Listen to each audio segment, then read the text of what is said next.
जी अस्सलाम वालेकुम। वाला एग्रीकल्चर यूट्यूब चैनल पर खुश आमदीद कहते हैं सब भाइयों को। गंदम मार्केट में बड़ा इजाफा होने जा रहा है। मकई मार्केट डाउन है, जैसा कि आपको मालूम है कि ईद आने वाली है। बड़ी वजह यही है कि ईद से पहले ईद होने वाली है। जो स्टाकिया है मार्केट में दाखिल हो चुका है। मकई दर वो मतलब ख़रीद कर मतलब स्टॉक कर रहा है। 1800 2000 रुपये तक ज़मींदार देकर जा रहे हैं। कुछ मतलब मजबूरी, आपको पता है ईद आने वाली है, कुछ जानवर वगैरह कुर्बानी के लिए लेने हैं, तो वो मतलब इसका सहारा ले रहे हैं। अब ज़मींदार के पास कोई और कोई आसार तो होता नहीं है।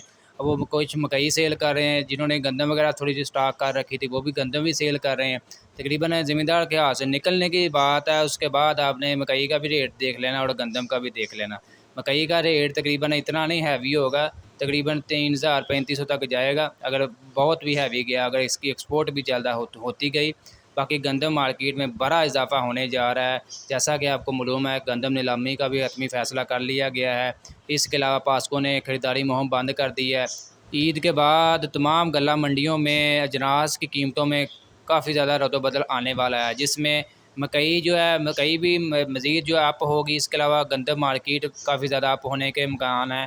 इसके अलावा सरसों मार्केट भी थोड़ी सी बेहतर होने के इम्कान है। ये नहीं हम कहेंगे कि 9000 10,000 को रेट जाएंगे।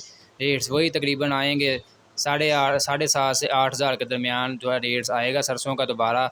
आज दोस्तों गंदम की जो मार्केट में पोजीशन है, गंदम का जो रेट आज चल रहा है 4400 रुपये से लेकर 4500 रुपये तक फ़ी मन 40 किलोग्राम के हिसाब से गंदम मुख्तलिफ़ गल्ला मंडियों में फ़रोख्त हो रही है।